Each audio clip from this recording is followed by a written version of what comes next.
Hey, hey, hey, my beautiful soap squad. Grab your coffee, your tea, or your coffee in a crystal flute because, baby, The Young and the Restless came in hot today.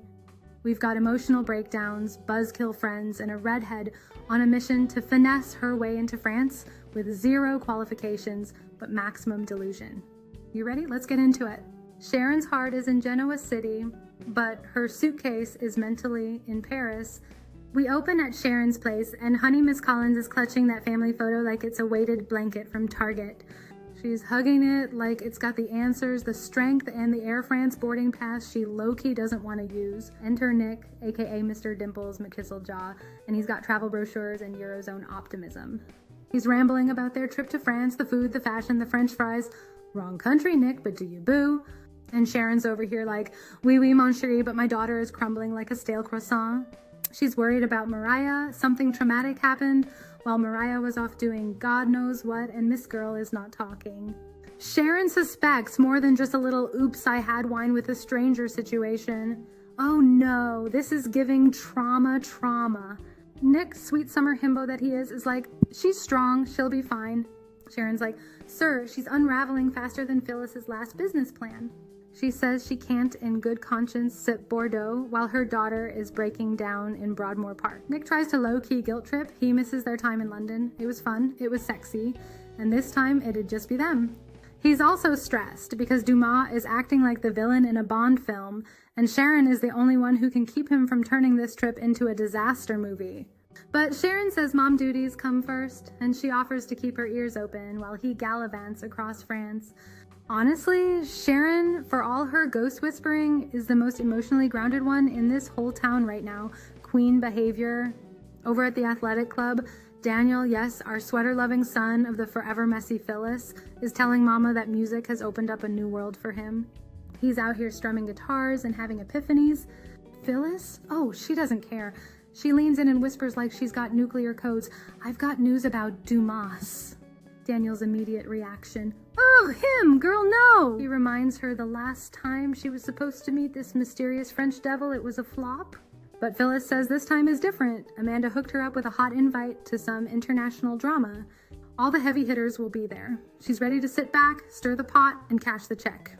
Daniel's like, you have no idea what you're walking into.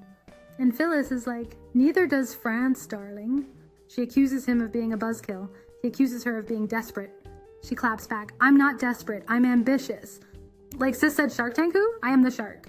She claims she's doing this for him, but she's convinced that when she returns, she'll be the toast of Genoa City with Dumas wrapped around her little finger. All Daniel can do is sip his drink and pray she doesn't end up in a French holding cell. She makes him promise to be less of a buzzkill next time. I mean, if Buzzkill was a person, it would absolutely be Daniel in this episode. True. Now let's slide into the emotional center of this episode. Mariah is in the park with her wife Tessa, looking like she's carrying the weight of 6 storylines on her back. Tessa is begging her to talk, just say something, anything. But Mariah, baby, she's bottled up tighter than a 96 Bordeaux. She finally breaks a little and says, I fell apart. I couldn't stop thinking about Ian. That's right, Ian Ward, the cult freak from hell. Y'all remember that devil in a dad sweater? She talks about all the trauma he caused, Heather's death, Sharon nearly losing her mind, Phyllis and Victor almost dying, and Lucy, little baby Lucy, lost her mama. And Mariah's been carrying all that guilt while pretending she's okay. She confesses to going out late at night when she couldn't sleep. Tessa's like, been there, babe, but why didn't you call me?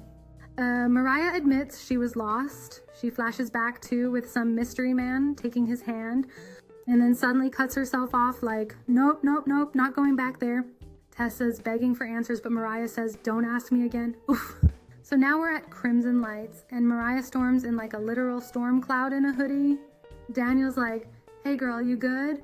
And she snaps like he just accused her of wearing last season's shoes. Tessa runs in like, babe, please, but Mariah screams at her to leave her alone.